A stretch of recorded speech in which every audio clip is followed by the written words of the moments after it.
Hello, welcome to Wednesday. Lots of letters, let's just get started. This is from Mary Jane in West Virginia. My question, can ghosts move from home to home, or in my case, come visit me from the neighbor's house next door?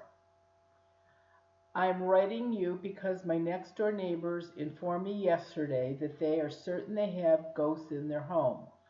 It started a ghost in their home. It started with the dog barking at something they couldn't see. The small girls, 3 and 6 years old, have seen a female ghost. The older children can only see an outline of a woman. She is tall, and the parents cannot see her but can feel her presence. They said the ghost is really starting to scare them, slamming doors and making noise. I'm concerned for them, and I'm also concerned for my own family. The older girl said she saw the ghosts watching my son mow the yard this weekend. What do I do? To begin with, Mary Jane, a ghost in somebody else's house, I cannot tell from a letter, number one. From everything you've described, it sounds like, yes, there is absolutely something going on in the house. And because the little ones can actually see her, and the older kids see her better than the parents sense her. So yes, there probably is. Of course she can come in your house if she wants to. Who's going to tell her she can't? So absolutely, you might want to try smudging your house every couple of weeks. At least that way she will not be able to she won't feel comfortable if she tries to come in your house. Unless your neighbor calls or comes on Zoom on one of the weeks so I can see if there's something in her house or not, I do not know. But again, it sounds like there is definitely something going on, but the only thing that you're going to be able to do is smudge to stop it, or stop her from coming in the house if there is actually somebody there. This is from Michael in Houston, Texas. My mother suffered for 6 months after being taken off a ventilator. That's really a long time. My sisters and I cared for her at her home. My siblings and I were all there when my mother passed. There was a complication with the Visiting Nurse Association doctor. He never signed her death certificate. And for 2 weeks, my mother's body laid in a cooler the whole time. She never got a chance to have her funeral service fast. We wonder if she went to the light because it took so long to finally get her to be laid to rest. This happened about 7 months ago. Michael, the thing is this now, with the virus, there's a lot of bodies being put in coolers until they can get around to burying them. And you know, in olden days, when the ground was frozen, they actually kept them in coolers too until the ground was soft enough to dig a grave.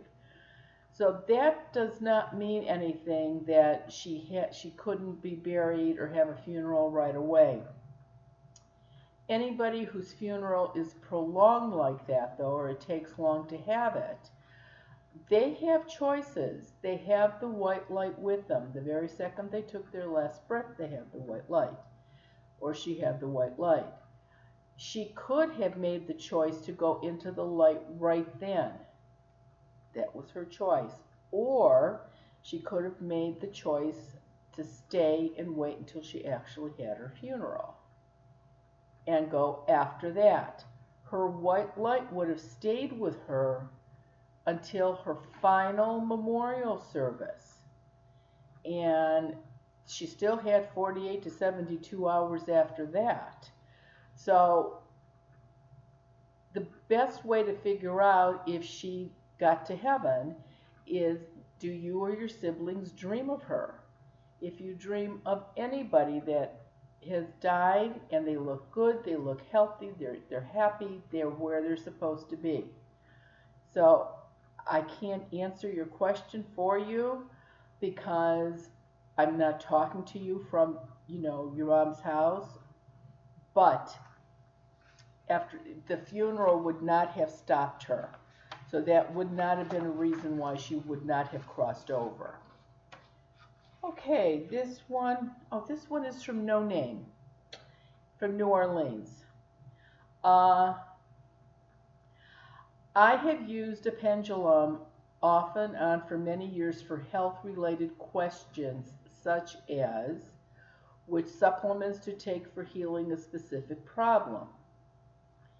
Is this as bad as using a Ouija board? I thought a pendulum used for one's own self to access answers, unlike a Ouija board, wouldn't be as bad. Oh boy, I have a hard time with anything that anybody uses to contact spirits.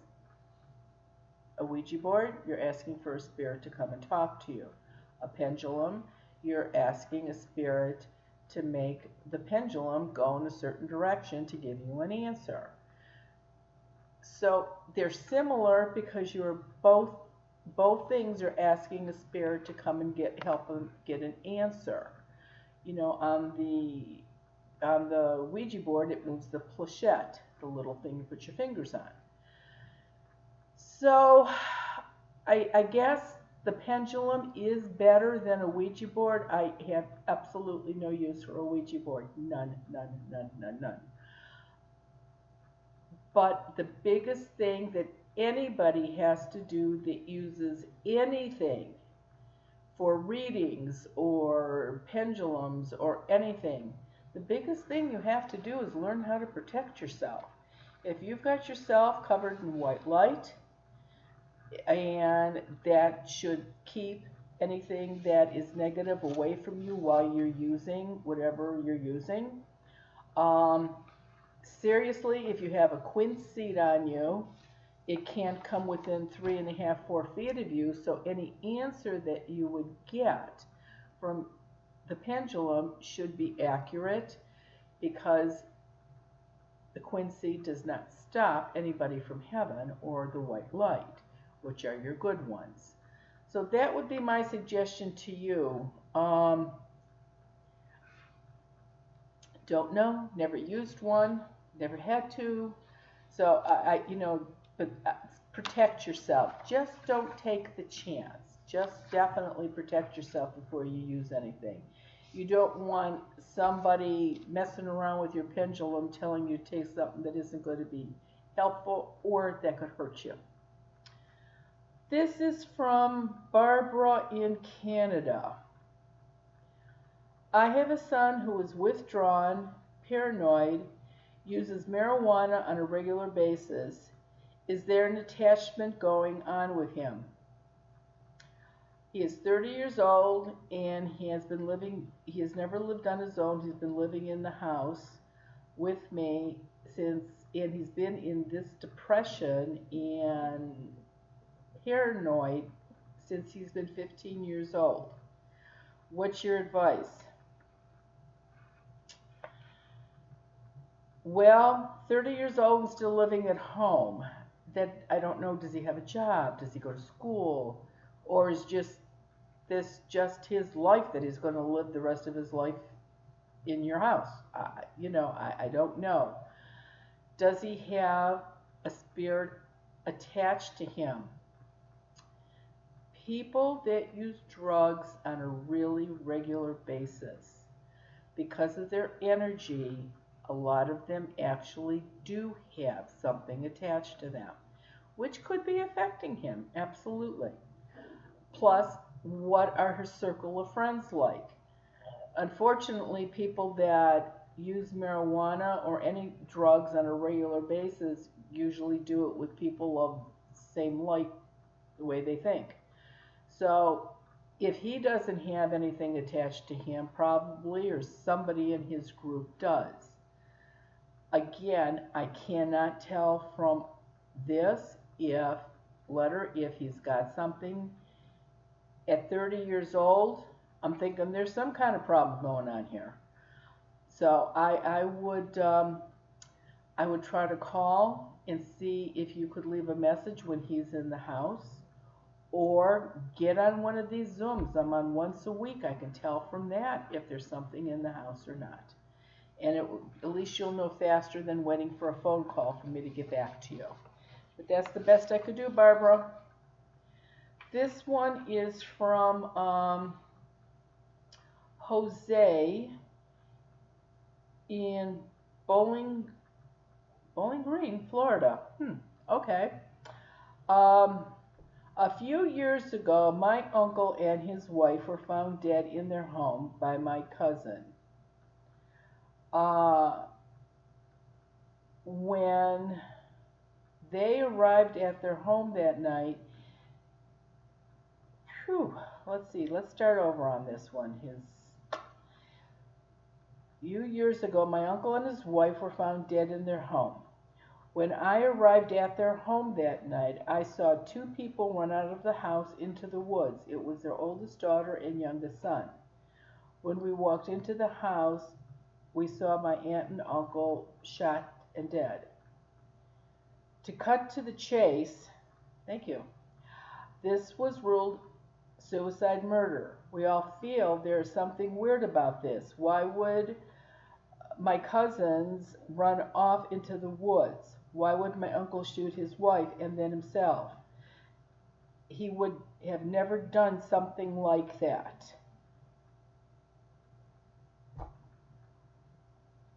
You know, I am very surprised seeing that you could give the police a report that you saw your cousins running out of the house. And I don't know why they didn't take you seriously, or if they did, maybe they checked it out, and maybe they were just afraid and ran when they saw their mom and dad like that. That's a possibility. You don't say how old any of these, children are, so that could absolutely be a possibility. It's really hard once the police determine that something is done. They've got the report closed. Murder, suicide. It's really, really, really hard to have a case like that reopened. It's like they closed it, it's filed, it's done, it's gone. Now, I would hope that somebody in the family has had a dream of your aunt or uncle. Ask them what happened. And on the other hand, though, and I'm just throwing this in the mix, because it was a violent death for both of them, maybe neither one of them crossed over. I don't know if you have access to the house that they were killed in or died in. I would seriously need a phone call from that house to determine if their spirits are there or what's going on. And I don't know how likely that would be, seeing that you don't live there. But that would be my, that would be my best guess. Last one. This is from Paul in Michigan. I thoroughly enjoyed your book, When Ghosts Speak, and am most grateful that you wrote it. Would you kindly answer the following questions? Now, I have to laugh because I'm glad he enjoyed When Ghosts Speak, but he did exactly what everybody does when they get When Ghosts Speak. They read it so fast that they miss half of it. And every question except the last one he could have gotten an answer. You could have gotten an answer, Paul, from the book. First one. At death, can we choose to stay within the earth realm and travel anywhere, or must we move on? Absolutely. Your choice. You can stay, you can go buzz around wherever you want to go. Your choice. 2. Do we take deformities or curses into the afterlife?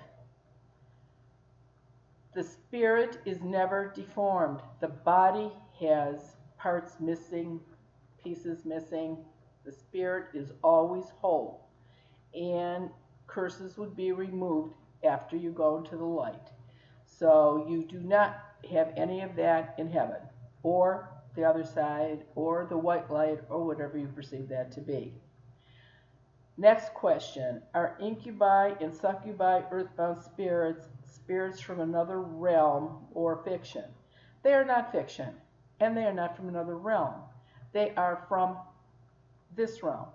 They were people that had sexual addictions, men and or women, and after they're dead, they still have them. So thank goodness they are far and few between. It is not normal that I find this in somebody's house. I have, but it's really not normal. The last question, do vampires exist and can they be detected? Well, this leads me into people that are sending me questions, sending letters in. I've asked for letters about, I would like to have discussions about fairies, spirits, trolls, leprechauns, vampires. We will talk about all of that stuff. I'm getting quite a few letters. I've gotten a couple letters on superstitions. Yeah, I have to really look into that. I mean, I know some old wives' tales, but superstitions are a little bit more than that. But just keep this thought. Anything that has old world stories like this, or from the old country, or the old aunt that could tell a story, there's some truth to all of it. So it'll be interesting to see what these letters have to say when I finally do that. Next week it'll be regular questions again. I'm telling you this now because next Wednesday is the new moon on the 2nd. And it's at 1:22 a.m., which means by the time I do this at 5:30, it'll be too late. So Wednesday, November 2nd, anytime after midnight, but before 1:22 a.m. Eastern Standard Time, do your Law of Abundance. Zoom this week is Saturday, the 29th, from 1:30 to 3 Eastern Standard Time. Everybody stay safe, and we'll do it again next week. Thank you.